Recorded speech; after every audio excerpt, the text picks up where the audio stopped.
그 사람의 삶은 자신의 잘못으로 인해서 이미 엉망이 되어 가고 있는데 우리가 그의 잘못에 대해 의도적으로 응징을 가해야 하겠다고 생각해서 그의 삶을 더욱더 망쳐놓는 것은 옳지 않다. 그를 응징하려고 하기보다는 그의 잘못된 행동으로 인해 그 자신이 겪고 있는 해악들을 피하거나 고칠 수 있는 방법을 보여줌으로써 그가 이미 받고 있는 벌을 덜어주려고 하는 것이 사람의 도리일 것이다. 그 사람은 우리에게 동정, 아니 아마도 혐오의 대상일 수는 있어도 분노와 적개심의 대상이어서는 안 된다. 그를 사회의 적으로 취급해서는 안 된다. 그에게 관심을 보여줌으로써 호의적으로 개입하고자 하는 것이 아니라면 우리가 그에게 정당하게 할 수 있는 일들 중에서 그에게 가할 수 있는 가장 혹독한 징벌은 그를 내버려 두는 것이고 그것 이상으로 무엇인가 응징을 가하고자 하는 것은 정당화될 수 없다. 반면에 그 사람이 다른 사람들을 개인적으로든 공동적으로든 보호하기 위해 필요한 규범을 어긴 후자의 경우에는 그의 그러한 행동은 완전히 다르게 취급된다. 그의 행동으로 인한 해로운 결과들이 그 자신에게만 아니라 다른 사람들에게 미치기 때문이다. 사회는 자신의 모든 구성원들을 보호해야 할 책무를 부여받고 있기 때문에 그를 응징해야 하고 명백한 징벌의 목적으로 그에게 고통을 가해야 하며 그 징벌이 충분히 혹독하도록 주의를 기울여야 한다. 후자의 경우에는 우리는 그 사람을 범죄자로서 법정에 세우고서 심판을 받게 해야 할 뿐만 아니라 여론이나 사회적인 압박 등과 같은 여러 방법들을 동원해서 우리 자신의 판결을 선고하고 그 판결을 집행해야 한다. 하지만 전자의 경우에는 사회는 그 사람에게 자신의 일을 자기 식대로 행할 수 있도록 자유를 허용한 것과 마찬가지로 우리에게도 우리 자신의 일을 우리 식대로 행할 자유를 허용했기 때문에 우리가 그 자유를 사용할 때 그것이 부수적으로 그 사람에게 징벌이 되는 것을 제외하고는 우리가 의도적으로 그 사람에게 어떤 징벌을 가하려고 해서는 안 된다. 나는 여기에서 한 사람의 삶 속에서 오직 자기 자신과만 관계되는 행동과 다른 사람들에게도 관계가 되는 행동을 구별하고서 이 둘 간에는 차이가 있다고 지적했다. 하지만 이러한 구별을 인정하기를 거부할 사람이 많을 것이다. 그들은 이렇게 반문할지도 모르겠다. 반론. 한 사회의 구성원의 행동이 다른 구성원들에게 조금도 영향을 미치지 않는 것이 어떻게 가능하겠는가?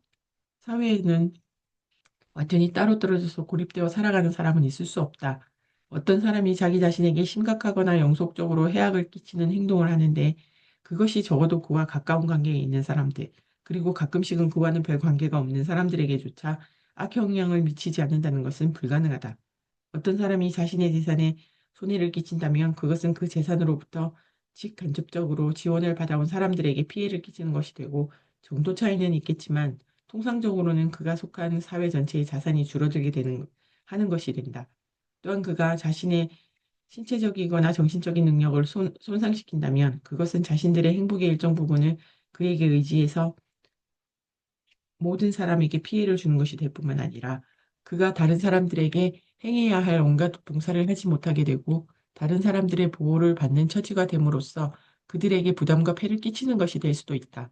따라서 어떤 행동이 비록 오직 한 개인에게만 관계된 것이라고 할지라도 아주 빈번하게 행해진다면 사회에 피해를 주는 다른 그 어떤 행동보다도 더 사회 전체의 복리를 악화시키는 결과를 초래할 수 있다.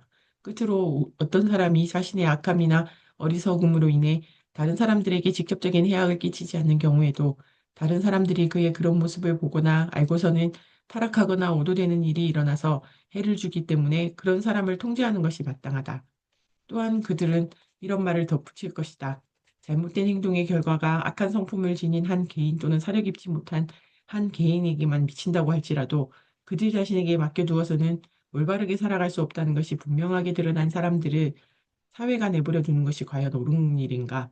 사회는 어떤 어린아이들과 미성년자들을 그들의 의사와는 상관없이 보호해 줄 책무가 있다고 한다면, 비록 성인이라고 하더라도 그들 자신의 의지와 판단에 맡겨두어서는 제대로 살아갈 수 없는 사람들에 대해서도 마찬가지로 그러한 보호를 제공해 주는 것이 마땅하지 않겠는가?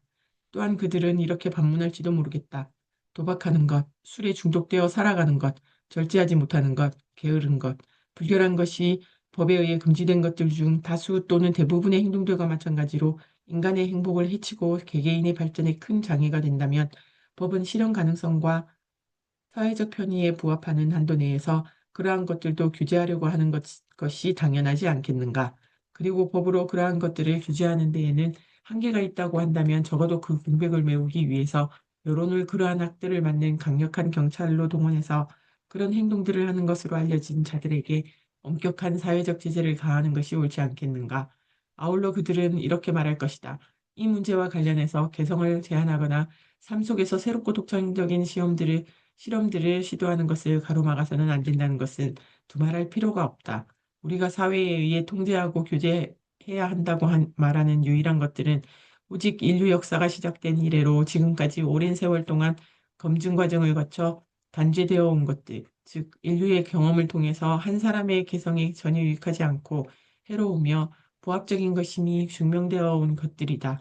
우리의 의도는 장구한 인류 역사 동안에 수없이 반복된 경험을 통해 하나의 도덕적인 진리 또는 지혜로운 규범으로 확인된 것은 확실한 것이라고 말할 수 있기 때문에 선조들에게 치명적인 해악을 입혔던 바로 그 절벽에서 이후의 세대들이 반복해서 떨어져서 치명상을 입는 일이 다시는 발생하지 않게 하고자 하는 것일 뿐이다. 반론에 대한 고찰. 어떤 사람이 자기 자신에게 해악을 끼치게 되면 그것은 사람들 간의 공감 능력과 이해관계로 인해서 그와 가깝게 연결되어 있는 사람들에게는 큰 영향을 미치고 사회 전체에도 어느 정도 영향을 미칠 수 있다는 것을 나도 전적으로 인정한다.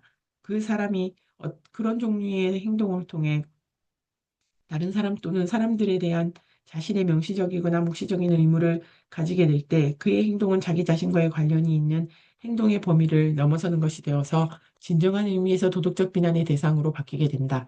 예컨대 어떤 사람이 절제하지 못하고 낭비를 일삼아서 자신의 채무를 갚을 수 없게 되거나 가족에 대한 도덕적인 책임을 지고 있음에도 불구하고 가족을 부양하거나 자녀들을 교육시킬 수 없게 되었다면 그는 도덕적으로 비난을 받는 것이 옳고 어떤 경우에는 그를 법적으로 처벌하는 것도 정당할 수 있다.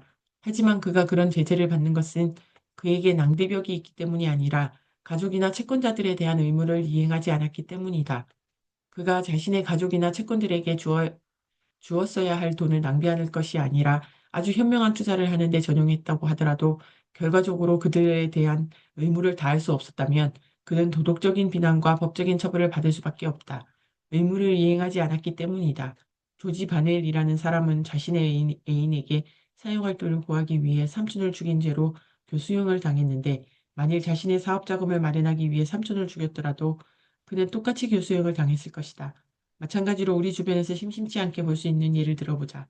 어떤 사람이 사회적으로 나쁜 것으로 규정된 어떤 일에 중독이 되어 오직 거기에만 탐닉해서 가족이나 가까운 사람들에 대해서 나몰라라 함으로써 그들의 근심거리가 되고 있다면 그는 가족이나 남들을 생각하지 않고 자기밖에 모르는 사람이라는 비난을 받아도 할 말이 없을 것이다. 하지만 만약 그가 사회적으로 나쁜 것으로 규정되지 않은 어떤 일에 중독되어서 그렇게 행동한다고 할지라도 자기와 삶을 공유하거나 개인적으로 유대관계를 맺고 서로 의지하며 살아가는 사람들에게 고통을 안겨준다면 그는 그런 비난을 받게 될 것이고 또한 그는 그런 비난은 정당하다. 이것은 사회에서 일반적으로 기대하는 수준에서 다른 사람들의 이익과 감정을 고려하는 것은 강제성을 띠는 의무도 아니고 개개인의 자신의 선택에 따라서 하든 안 하든 아무 상관이 없는 것도 아니지만 그렇게 하지 않았을 때에는 도덕적인 비난을 받게 된다. 하지만 이때의 도덕적 비난은 그렇게 하지 않은 행동에 가해질 뿐이고 그런 행동의 먼 원인일 뿐 어떤 사람 자신의 잘못된 성품이나 기질에 가해지는 것은 아니다. 마찬가지로 어떤 사람이 전적으로 자기 자신과만 관련이 있는 행동을 한 것일 뿐이지만 그것으로 인해서 자신에게 부과되어 있는 어떤 공적인 의무를 이행할 수 없었다면 그는 사회적인 잘못을 저지른 것이 된다. 단지 술을 마시고 취했다고 해서 처벌하는 것은 정당화될 수 없다. 하지만 군인이나 경찰이 근무 시간에 술을 마시고 취한 경우에는 처벌하는 것이 정당하다. 요컨대 어떤 사람이 순전히 자기 자신과만 관련이 있는 행동을 했다고 할지라도 그 행동이 다른 사람이나 사회에 명백한 해악을 입혔거나 그럴 위험이 있는 경우에는 그런 행동은 자유의 영역에 해당되지 않고 도덕이나 법의 규제 아래 놓이게 된다.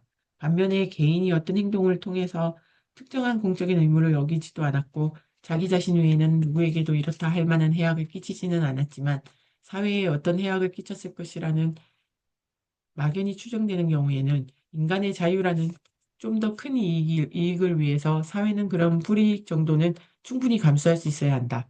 굳이 자기 자신을 제대로 돌보지 않는다는 이유로 성인들을 처벌해야 한다면 그것은 그 성인들 자신을 위한 것이라고 말해야 한다. 그들이 사회의 이익을 위해서 사용되어야 할 자신의 능력들을 스스로 훼손하는 것을 막기 위한 것이라는 명분을 제시하는 것은 옳지 않다. 사회는 그런 권한을 갖고 있지 않기 때문이다. 이 문제와 관련해서 사회가 자신의 취약한 구성원들이 불합리한 행동을 할 때까지 기다렸다가 그들을 법적이나 도덕적으로나 처벌하는 것 외에는 그들이 통상적인 수준의 합리적인 행동을 할 수 있게 해줄 다른 수단들을 가지고 있지 않은 것처럼 말하는 것에 나는 동의할 수 없다. 사회는 자신의 구성원들이 성인이 될 때까지는 그들에 대해 절대적인 권한을 행사하기 때문에 그들이 어린아이와 미성년자인 기간 전체에 걸쳐서 그들로 하여금 합리적인 삶과 행동을 할 수 있게 교육할 수 있다. 기성세대는 다음 세대를 훈육하는 선생님과 동시에 그들이 성장하는 환경이다. 기성세대가 선량함과 지혜로움에서 너무나 통탄스러울 정도로 결핍되어 있다면 다음 세대를 온전히 지혜롭고 선량한 사람들로 만들어낼 수 없다. 최고의 노력을 쏟아붓는다고 해서 현실적으로 모든 개개인들에게서 최고의 성과를 거둘 수 있는 것도 아니다. 하지만 기성세대는 다음 세대를 전체적으로 그들만큼 또는 그들보다 좀 더 나은 수준에서 선량하게 만드는 것은 얼마든지 가능하다. 따라서 사회가 자신의 구성원들 중 상당수를 장기적인 안목에서 합리적인 계획을 따라 행동하지 않고 단지 어린아이처럼 즉흥적으로 행동하는 사람들로 만들었다면 사회는 그런 결과에 대해서 비난을 받아 마땅하다.